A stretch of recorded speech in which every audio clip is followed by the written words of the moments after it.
Hi everyone, my name's Maria and you'll have seen me posting quite a bit in the Lumen community. You can see I've got a Lumen t-shirt.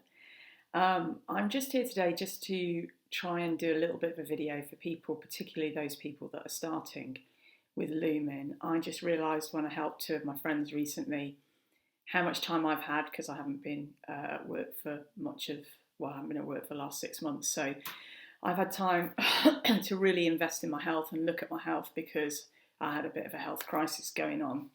I suppose at the outset, what I want to say is just there are kind of four linchpins to the fundamentals of health, and they are activity levels, stress levels, sleeping patterns, and nutritional habits.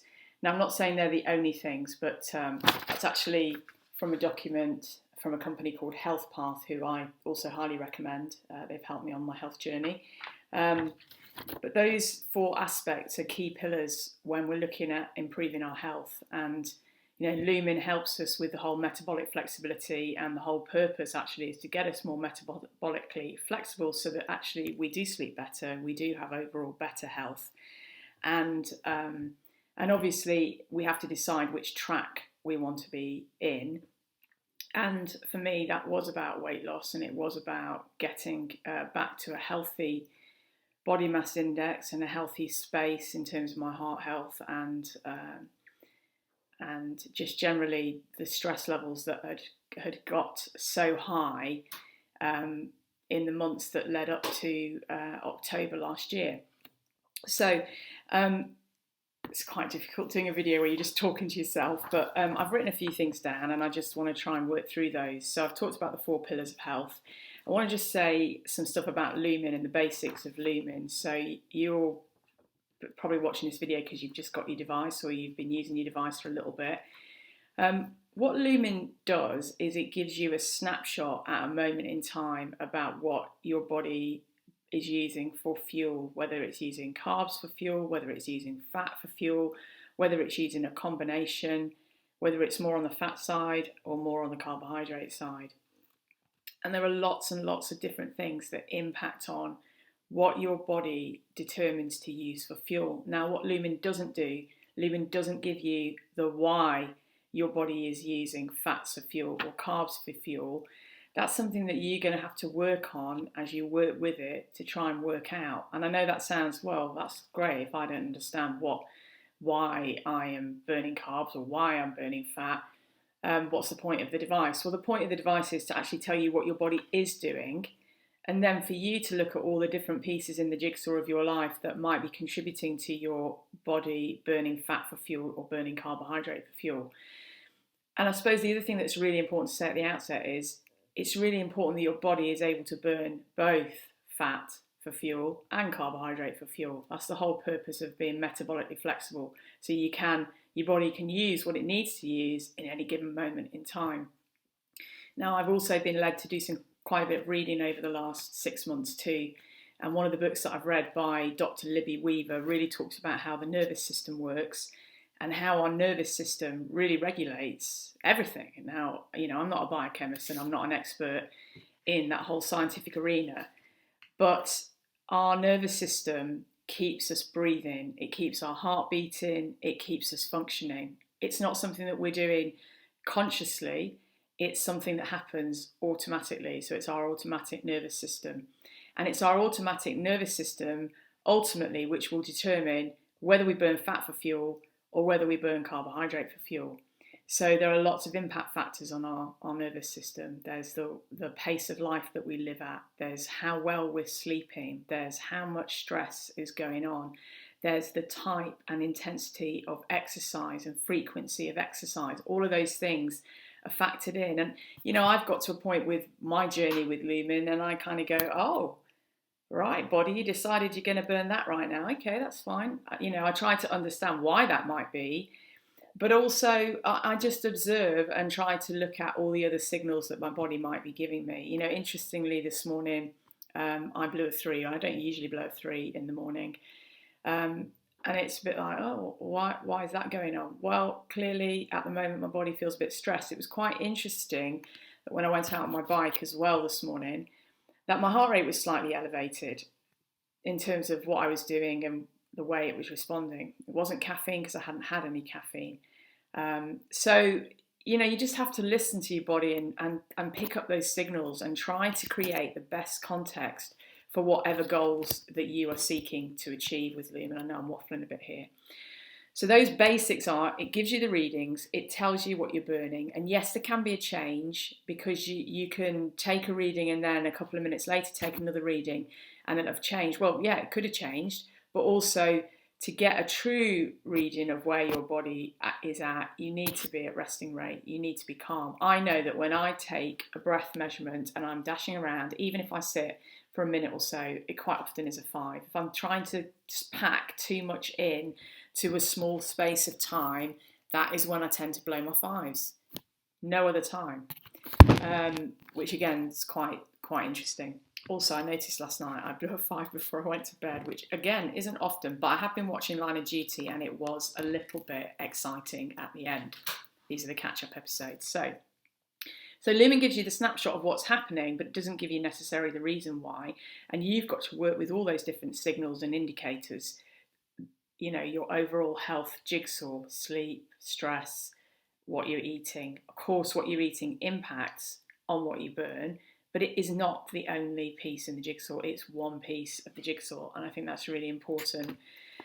So those breath measurements, they are a snapshot, but they don't give you necessarily the reason. Now, the other thing I wanted to just talk through a little bit is actually the app, because the app is amazing. And a lot of the questions that pop up on the community, actually all of the answers are there in the app if you just have a little search. So I'm just going to start off with the today picture. That's today. I've got 7 carbs today because of my workouts. Now, let's just say something about workouts. You need to make sure that you add your workouts at the beginning of the day, because if you do them later on, then your nutrition plan changes. If you can be flexible and manage your nutrition plan flexibly, then that's all good. If you go on a longer bike ride, you'll get extra carbs. But if you find it difficult and you need to plan, then you need to make sure that you plan to put those workouts in at the beginning of the day so that you can plan your nutrition. And what I found really useful with the whole nutrition thing is, getting the protein in, but breaking it into blocks. So 4 or 5 blocks in my case, because I'm having 132 grams of protein a day. The reason for that is that the body absorbs protein at different rates. We're all different, we're all individual, but a lot of the research out there says that it's better not to eat much more than 30 grams of protein in any one sitting. In fact, some science would say that it takes much longer than that. We're not very good at digesting way more than that. And so I wouldn't have more than 30 grams, and I try and make sure that I have at least 90 minutes before I have another input of protein. I'm going to talk about my nutrition tips in a little bit. So prioritise your protein and plan your meals around your protein intake. And then have a fairly flexible approach when you're starting off with Lumen, because the process will have you in low carb days until you start to wake up in a fat burn mode. And when you're on a low carb day, it's obviously the same amount of protein every day, but you get higher fat. Now, people go, oh no, what about higher fat? That's bad. I've got a genetic predisposition which has a sensitivity towards fat. I have not had any problems burning fat, using fat, losing fat. It's all about eating the right sort of fats and making sure that you're hitting those macro targets. Do not compromise on hitting your targets. So I'm getting off the subject here. So on the daily plan, you've got your workouts, you can do as many measurements as you like.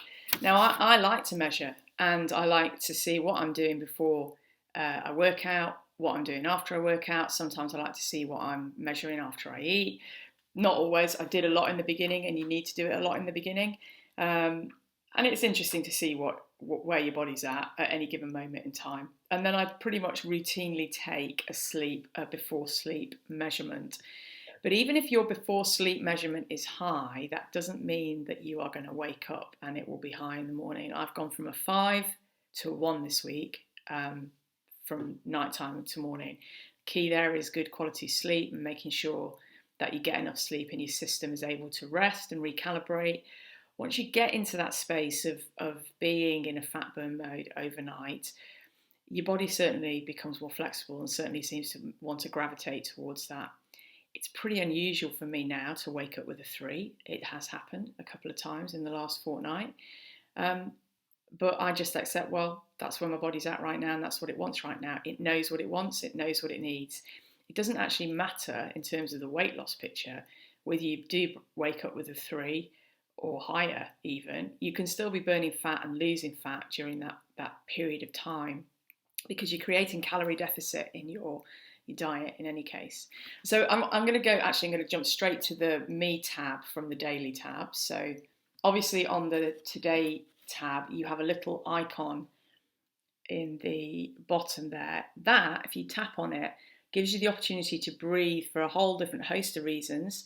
So you can tap on any of the things in the menu there, or you can tap on the one at the bottom which says custom, I'm not very good at holding this to the camera, custom check-in, and then that one will give you the ability to take a breath for any reason that you want to give it. Now, what you need to note is that any tag that you create, so if I press on that custom check-in, it'll give me the opportunity to take the breath, and then it'll give me the opportunity at the end of that breath to say what it was for. But now if we jump to the Me tab, which is at the bottom of the screen as well, just at the far right, let's open that up. So the first thing on that is you've got if you're new, you've got a thing that's probably locked at the moment. So after 2 weeks, you'll get a metabolic flexibility score. I think it's 0 to 7, 8 to 15, and then 15 to 21 for low, medium and high metabolic flexibility. You'll see my score's 19. Wow, that's great. It is good. I'm very happy about that. It might go down a little bit this week, but you can't just hold on. Once you got that score, it doesn't mean you then stop. You have to keep working with making sure you're looking after your metabolism right, you're looking after your stress levels right, you're looking after your sleep right, you're looking after your nutrition right, you're looking after your activity levels right, because you won't just keep the high metabolically flexible score. Actually, the high score I've had is 19.2, but I want to say that back in October when I started this journey, I started at around 8. So it wasn't particularly high. And that first month I lost probably about 4 pounds, but my scores, if we took a look at the whole history, in the very beginning, a lot more, keep putting it in the wrong place, a lot more 4s and 3s. It was probably week 4 that I started to see a change happening. And you can look back on all the history. The other thing is with those circles is you can tap on that circle and it will bring any circle up from any of the past ones. You can then tap on a day and then it will give you your readings for that whole day. So all of your data is actually stored there in the app, which is brilliant. So there's nothing lost. The other thing is if you look at the bottom of any circle that you've selected, you can scroll across the bottom of the screen and it will show you different measurements about your sleep, about your exercise levels, about your fast times. So all of that data that you put in daily is readily accessible to look at for the past. And that's for any of the circles that you've got there. Okay, so back to the Me tab. That talks about flexibility at the top. Just at the very top of the screen though, you have a little icon which looks like a little half a person. If you tap on that, that will give you the track that you're on, all your vital statistics, what your weight is. This is where you input what your goals are. This is where, if you've got your monthly cycle, it'll say in there where your monthly cycle is as well. It also gives you your carb range. So if we go back, that's personal information. And then on the top right, you've got a little settings cog. Now in here, if it works, you've got your settings. And in settings, you have your connection to your Garmin or Apple Health, any notifications that you want to set up. So you want your morning reminder, you want your bedtime reminder, you want your boost day reminder. You can set those notifications in there. It gives you boxes that you can tick to do that. So that's notifications. You can refer your friends. If you want to get refer your friends and get a bonus off Lumen and then get a discount, that's where you refer your friends.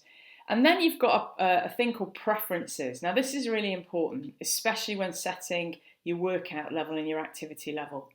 So you've got my food, you choose if there's any food that you don't particularly eat, you you can put in your times when you eat, you put in about your sleep, you can put in your goal weight, and then how you want to measure. But in the My Workouts, let's just tap on that for a minute. You have the opportunity on My Workouts to put in your activity level. And in your activity level, you've got a choice. I think it's got loads actually, loads of choices in there. 2 to 3 days, 4 to 5 days, etc. Now, what I would say is, if you are like me and you've struggled with weight loss on and off throughout your life, which I have, and I've always been really active, played competitive sport, captained various teams, skied competitively, cycled competitively, played hockey competitively, lots and lots of sport, but I've always struggled. I've always gained weight really easily, often when injured or whatever. But the point is, I gain weight really easily, and I've done a DNA test, and I know that my metabolic response is really low. So that sets me at a disadvantage straight away. So what I did was I set my activity level at 2 to 3 days a week, even though I exercise 6 days a week and probably walk on top of that. I'd classify walking as an extra exercise in there. And then it says here, workout routine. You can then add your workout routine. Mine seems to have reset itself, but I had got my workout routine in there. And even if you put your workout routine in there and it says 6 days, you can still have activity levels saying 2 to 3 days a week. Now, with an activity level of 2 to 3 times a week, and I'm 5'8", I get 133 grams of protein, and then the rest of the calories, which adds up to 1,675. And your calorie total, you can see in personal info, that was the page I showed you before, it tells you you're on healthy weight loss, and then underneath it says calorie balance 83, calorie deficit 250. Originally, when I put in exercise 5 to 6 times a week, it gave me a calorie allowance of 1,920, which I knew was too much for weight loss for me. We are all very individual. Lumen is set to probably the average person who's got a half decent metabolism. So you need to actually navigate that yourself. And I would say it's a bit of trial and error. If you use Lumen for a week or so, say you need to lose 3 stone in weight and you lose Lumen for a week or so, 2 weeks, and you don't see any shift, change your activity level and adjust the macros. It could just be that you're not having enough calorie deficit. Now, the other thing about calorie deficit is you don't want to have too much calorie deficit, especially if you're a woman, and especially if you're a woman over 40, because our hormonal system is so delicate and will send us into that stress, fight and flight mode. So it is a very delicate balance, and you do need to work with it and experiment with it. So I'll come up for air. So once you've set your workouts in there, you're pretty much all set to go with the device. I guess the next thing I want to talk about is tools. So everybody gets a bit, what about carbs? How many carbs, etc., etc. What I want to say to you is that in the app, in tools, when you come on the bottom there, if you put tools in, if you tap on tools, it comes up with lots of things in this. The first thing, at the very top of the page, it says find nutrition info for any food. So you put in any food and it will give you the nutrition info. We don't count in Lumen carbs that are green vegetables, non-starchy vegetables, raw vegetables. They are counted. They're almost like a zero, I guess. I guess they count a little bit towards your calories, but they don't count as your carb portions. So if you have 4 carbs allocated to you, that is 4 portions of 15 grams of net carbs. Now, those net carbs do not include your green veggies, your cucumber, your lettuce, your spinach, even your tomatoes, your raw carrots. They do include the starchy vegetables, and I would say look up sweet corn and look up the vegetables that are a little bit sweeter, because sometimes if you have a lot of those cooked, then they probably would count. So you're counting net carbs in your carb allowance. So if you get a really low carb day, like a 0 or a 2, you can eat as much broccoli and as much spinach and as much green vegetables as you like, because they don't count. Sweet potatoes do, and obviously normal potatoes do. The other thing I suppose just another tip here on the carb front. On the fruit front, I found that, you know, raspberries are really good because they're actually really low in carbs, because they're lower in sugar than a lot of fruit, and they're high in fibre. Strawberries as well. I've eaten loads of raspberries and loads of strawberries throughout this journey. A few blueberries, but I tend not to eat them. If you want a high carb fruit, go for your pears, your bananas, your pineapple, your mango. On a boost day, whack those fruits in. We'll talk about boost days in a minute. So the tools are amazing in here. So you've got in tools, you've got obviously the meal inspirations, you've got the foods you can look up, you've got even a thing that says how to follow my nutrition plan, and it's got lots of information that I really suggest you read. It talks about how you track your macros, why you track your macros, how you track your carbs, why you track your carbs. Then it goes through a whole series of nutrition basics. Now, I read all of these at the beginning, which is why I think, you know, my whole journey has been quite amazing. I've been able to apply it all. But you can click on see all, and then you've got like a little story about each one. So you've got what's a carb serving, you've got fats by Lumen, proteins by Lumen, diet drinks and carbs, you've got alcohol, how to drink enough water. Just on the water front, I started this whole plan. I was 45%, which is standard, which is the bottom of standard for water in terms of my hydration levels in my body. I'm now at 50.8%. So as I've lost weight and as I've gained lean muscle mass and as I've lost fat percentage, I've also increased my body water composition, which is another helper when you're trying to burn fat. So that was just a quick freebie, just throwing that in there. And then it talks about tracking methods and weighing your food. I've got a food scale where you can click tear, you just add your things, your ingredients. It's ever so easy, really helpful. Makes it really quick, and you do get to a space as well where you know what's in certain food and what it looks like. But you do need to track your food properly. You do need to use an app like Chronometer or Carb Manager or MyFitnessPal Premium. It's well worth the investment so that you're actually tracking your food. Okay, so that's in tools. Lots to read in tools.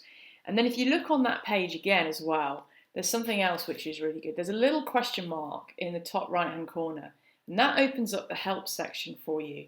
And in that, you can either contact the support team, who are extremely helpful and diligent in replying to messages and questions, but you've also got this help centre, and you can type in any subject, obviously within reason, that may be nutrition or metabolic flexibility related or fasting related, and there will be some article or information or instruction in there. So if you click in there, and some videos as well, you can ask a question in there, and it's ever so helpful to look in there if you've got a question or you're not sure of the answer to something. So that's the tools, and then they've obviously got tools at the bottom about how you breathe and practice breathing and learning how to breathe. So what else? Right, objectives. So you have to decide what your objectives are when you start off with this device. You need to decide, are you weight loss? Are you metabolic flexibility? Are you fitness performance? What I would say is that unlike every other diet, nutrition plan, Lumen is particularly good because it gives you something that is sustainable for the future. I mean, even if I had to stick to 1,675 calories for the rest of my life, it wouldn't actually be the end of the world because I feel like I eat quite well. I just eat ratios better. I have a good balance in my diet. But whereas if you go on one of those Weight Watchers, Slimmers World, low-fat diets, not that I'm going to slight them, people lose weight on those diets because there's calorie deficit, but you're not always getting the right nutrients to support your gut, and you're also not necessarily getting the right nutrients to support your muscle mass and your brain function, etc. Protein is so important. I could just talk about protein, but I'm not going to right now. But that basically is critical to our body's functioning, our muscle tissue, our brain function, our nervous system, everything. And that's why protein, it's really important that you hit your protein every day, especially in that weight loss place, because that helps level and lower your blood sugar levels. So you have to choose your objectives, and then you have to think about how you're going to plan your meals. Now, what I would say is in the early days, that is probably a little bit more difficult, because if you're not used to it and you're not used to doing the low carb thing, certainly for the beginning, it can be a little bit challenging.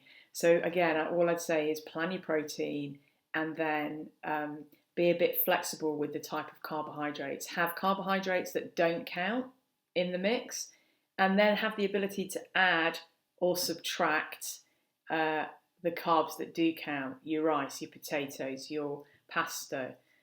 I've discovered a really good pasta in the last few months, yellow pea pasta by Zenb, Zenb, really high in protein, high in fibre, and not got any gluten or anything in it either. So it's a really good pasta. Look out there. There's loads of food out there that probably isn't necessarily in the supermarket, but you can order online, which is really, really good. So have your staple protein planned, and your carbs that you can take in or take out of it. Now, the way the cycle works, if you wake up with a 1 or a 2, day 1, day 2, day 3, day 4, on the 4th day you will get a boost day. In fact, the way it works is you do low carb, medium carb.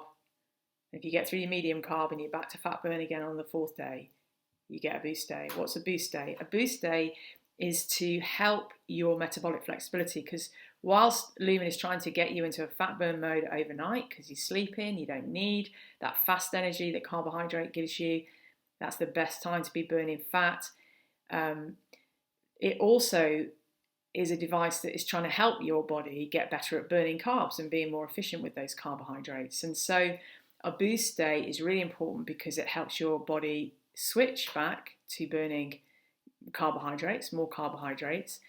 And it also replenishes your glycogen stores, that muscle mass. It's also really important to be able to burn carbohydrate.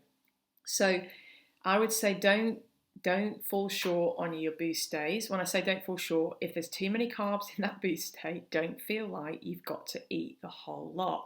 There were many days where I was given 15 sometimes because of the amount of workouts. And I've seen people with more than that. There's no way. I've never managed 15 portions of carbs in a day, even with a big bike ride. Still not managed it. And all I used to do was just switch some of the carb portions over to fat. That sounds like I'm cheating, but you just got to learn and listen to your body. This is supposed to be helping you move forward with whatever goal you're on. So whether that meets the kind of, the criteria that Lumen would set, they would say stick with the macros, definitely. But equally, they would say don't eat and stuff yourself and overface yourself so that you feel sick, because that's just not helpful. So I would recommend that you get that high carb meal in. So a high carb meal, 4 carbs or more, 60 grams of carbohydrate is going to be probably optimum. And then, experiment. See how long it takes for your body to switch. I know some people on the group have said, their body just is stuck in fat burn. Boy, that is a joy. Mine seems to switch quite quickly back to carbs. But I think it was quite carb focused before I started. So it still manages to get back into that carb place. So four portions of carbs, think about how you're going to do that. I have a few staple foods that I look to on boost days to get my boost breath. And then I still also try and keep my carbs to eating them earlier in the day. I try to save no more than 1 for the last meal of the day, occasionally 2. But generally speaking, I try and get the carbohydrates in earlier, so I'm using them. And then exercise-wise, I always try after a boost day to make sure that I deplete my carb stores so that I'm back in the fat burning zone and can stay in that zone for wake-ups for the next few days. So on a low carb day, it's high fat. On a medium carb day, you've got a ratio probably that are quite similar. And on a boost day, you've got to remember it's high carb and low fat. So you need to think around your protein source on those days. On a boost day, a high fat protein, salmon isn't going to be the best protein. Lean sources of protein are good on boost days. And then on those low carb, high fat days, higher fat sources of protein. So I often will have lamb or salmon, because I like those two things, on a low carb, high fat day. and then the rest of the time I just mix and match really. But they would be kind of foods that I would use on those days. Okay, one other thing I want to just quickly hit, because I noticed there's quite a few comments as well in the group about, not losing weight, weight loss is stuck. And I think there's a number of factors going on there.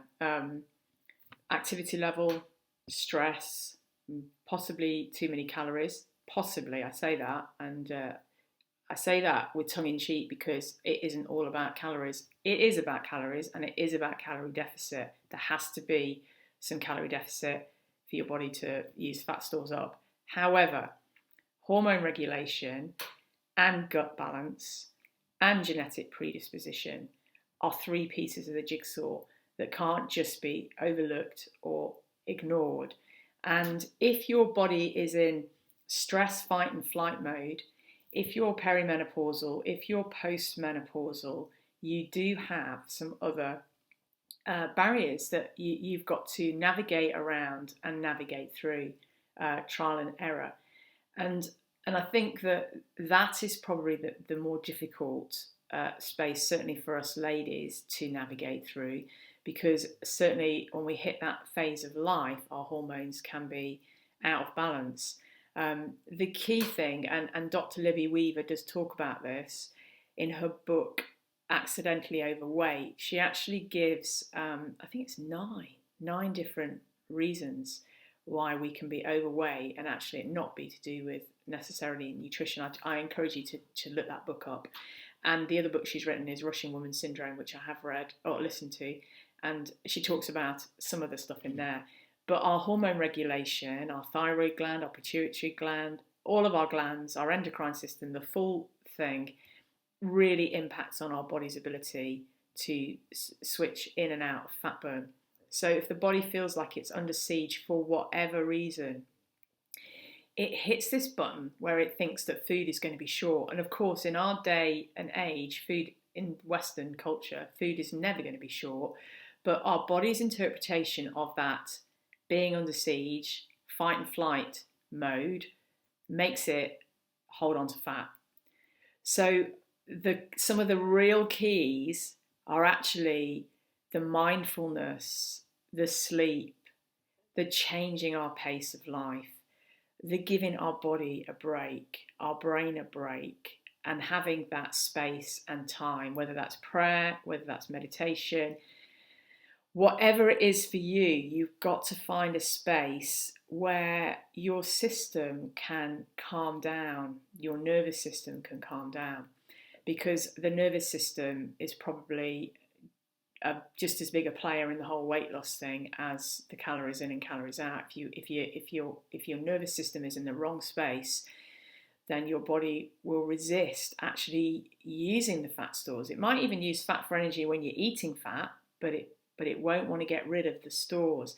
And for women, there's a tiny amount of estrogen that is actually stored in fat cells. Now, that estrogen is pretty useless to the body, but because estrogen becomes short during perimenopause and postmenopause, the body will want to hold on to the fat, even though it's only a tiny amount of estrogen in the cells. So if you're a woman embarking on that area, embarking in that time frame, I would highly recommend seeing the menopause doctor. If you put in menopausedoctor.co.uk, I'm sorry for you guys in the States, you've probably got something similar and elsewhere. But I've actually moved on to hormone replacement therapy in the last 3 months. And I don't think I'd already lost 1.5 stone, getting on for 2 stone when I started HRT. But I think HRT has continued to help my journey versus hindering my journey. And some people, I think, are frightened of going on HRT for all the wrong reasons. Actually, if you research it, it's not so dangerous as you think.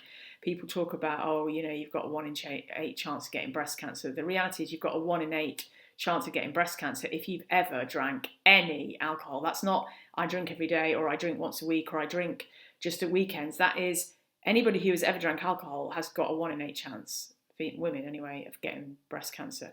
And anybody who drinks alcohol has got a raised risk of getting cancer, any cancer, particularly stomach, mouth, throat, esophagus, bowel, etc., because alcohol's toxic and it overloads the liver and it's not great. And caffeine is the same, that overloads the liver, not in the same way that alcohol does, but those are things that I haven't cut out caffeine, I've cut out alcohol, but I've cut out some caffeine. I've reduced my caffeine. I have 1 coffee a day. So enough on that. So hormones are really important and you need to look at that. Gut balance is another thing. I've had a gut test done.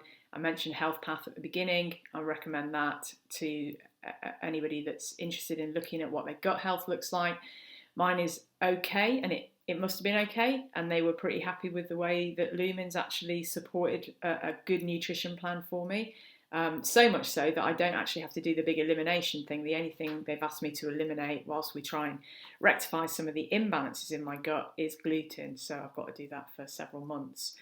But your gut balance, and if you read a book by Dr. Gerard Mullins called The Gut Balance Revolution, you will find that there is a lot of information in there about how our gut creates the environment for us to lose weight or not lose weight. And if your gut is out of balance, then your body will again hold on to fat, and it won't lose fat as easily because some of the pathogenic, unfriendly bacteria in the gut is not helping you lose weight. In fact, it's taking the nutrients as well that you need and stealing them.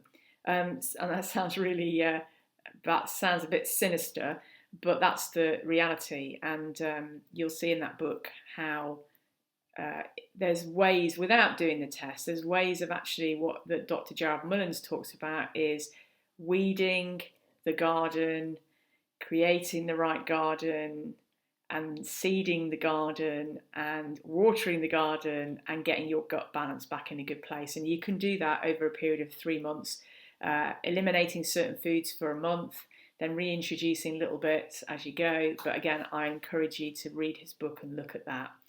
And on that, you need to be taking a good probiotic. And a good probiotic, according to the functional health practitioner I saw this week, is not from Holland and Barrett or some cheap gimmicky one from the supermarket. You need to be spending a decent amount of money to get a probiotic that actually has the right stuff in it. I use Pro X10 by BioTrust. I'm a bit of a BioTrust junkie. I love their protein powder as well in the States. And the functional medicine practitioner checked it before she said it was okay for me to use that and not one of theirs. And she said it was a good one, so I'm going to use that. It's not cheap, but then if it's going to be good, it probably isn't going to be so cheap. So that's something else that you need to keep in mind. Right, I think I'm nearly at the end of this, I hope. I'm sorry if I've gone on and waffled a lot. So I'm just going to quickly look through my nutrition tips sheet that I've done. Drink plenty of water and eat foods with water in to get more hydrated. The more hydrated you are, the easier your body will burn fat. Healthy snacks, have those at the ready. A handful of nuts, no more than 30 grams on those fat days. Great fibre, great good fats in them. I use one that I buy from Costco called Natural Nuts, not salted, but they've got almonds, walnuts, Brazil nuts, pistachios, so they've all got things in that are good. Find some fruit that's low. So I've already talked about that, raspberries and strawberries, but they've got fibre in. Eat low glycemic carbs if possible, things like wholemeal pasta, oats, rice, and plenty of green vegetables. All of that is good for evening out your blood sugar and giving slower release energy. Identify a sweet treat. I've recently discovered keto bombs that Costco sell by a company called No Sugar. They're really good and they've got healthy oils in them, but don't binge on them obviously. Consider getting a DNA test to see what your sensitivities are to various foods. DNA Fit, if you're interested in that, send me a message on Lumen and I will send you a referral code where you might get a bit of discount. Try to finish eating by 7:30 and leave 12 to 14 hours before you eat again. Now look, there's a load of people that are doing the whole fasting, loads of fasting, long fasting, etc. You need to find out what works for your body, because fasting can put your body into stress, can cause cortisol levels to rise, can be really unhelpful. 12-hour window is not unhealthy. I can be in fat burn well within 8 hours, and sometimes I've had food not that late, but I've got up really early, and I've been a 1. I've blown in the night to see what I am, and I've been a 2 or a 1 in the middle of the night. So it's not just about that fasting period. Fasting is good, and it does lots of other things. In fact, it promotes growth hormone. It is good, but it needs to be right for you, because again, it can send the body into that fight and flight mode. And people that are on the whole 1 meal a day thing, that is not healthy. And certainly Health Path, with all their functional medicine practitioners, would definitely not advise that. People talk about how it works for them. It does, but how you're going to sustain that for the rest of your life? You're only going to eat once a day. It's extremely limiting in terms of your social life if you're only going to eat once a day. And also, you're expecting your body to take all of the nutrition in one go.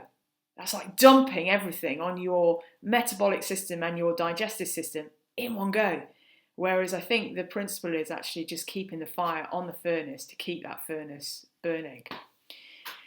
Okay, I've talked about my fitness pal already.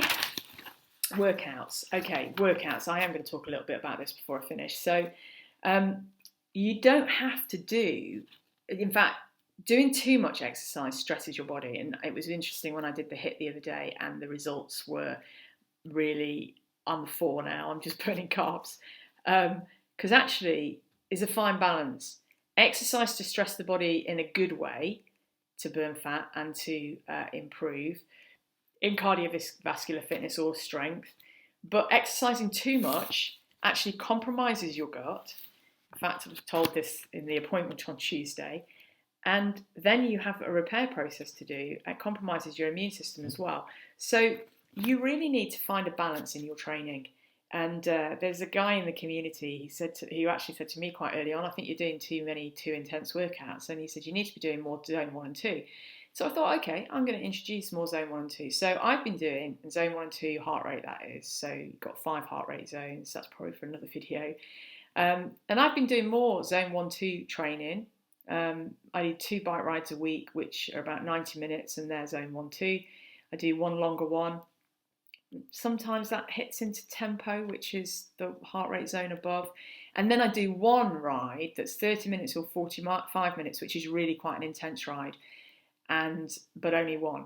And then I do my strength training around that and on the other days. Now, I used to just do cycling all of the time. No wonder my body was tired and it was battered. So I recommend that you really mix your training up. And I would say that walking is so underrated. And actually, you go out for a walk that's an hour and a half, or even an hour. I started doing just an hour walks, but hour and a half, 2 hour walks occasionally in the week. And you will be amazed at how that impacts on your fat burning. If you're going to do HIIT, don't do more than a couple of sessions a week if you're really in that top end zone. And then make sure you're getting enough sleep, make sure you're getting the mindfulness in. And if you haven't eliminated alcohol, all I'd say is you need to remember it contains 7 calories per 1 gram, which is nearer to what fat contains, which is why sometimes you might get a fat burn reading, I guess, when you've had it. I don't know. I know people that have had that reading. It will use it for fuel, but what it does is it leaves the liver producing a toxic substance that is more toxic than the alcohol itself, acetaldehyde, I think it's called. And whilst the liver is doing that job of getting rid of the alcohol, because you can't actually get rid of it via your bladder, it's not doing the metabolic processes with fats and carbohydrates that you want it to be doing. So I would just say, if you're in the weight loss zone, certainly, I would just get rid of it and until you've got to your target. Take that break, let your mind be, focused on the job at hand, let your metabolism be in the best state it can be, and then you'll be amazed at the acceleration in your weight loss. I can say I have drank 4 times in the last 6 months, and those occasions were all in December, and none of them were excessive amounts, but 6 months without alcohol and I've lost 44 pounds. I don't think I would have done that if I'd retained it in my metabolic process. So I think that's probably enough. I hope I've talked enough about all the different things on the app. and I hope I've given some help. I do have some other tools. I am probably going to create some sort of web page. I am going to do a video talking about my journey. But if you've got any questions, other questions, I do go back to work next week. I'll probably have less time to play in the community, but I am very willing to help anybody that is wanting some encouragement on their journey. All I'll say is, if it was possible for me with a genetic predisposition that says low metabolic response, stress-related obesity, sensitivity to fats and carbohydrates, very unlikely to ever be thin, waist circumference slightly larger, if I can get down to a healthy body mass index in a perimenopausal place, anybody can, if you put your mind to it and you use all the different tools and pieces in the jigsaw. I hope that has been helpful.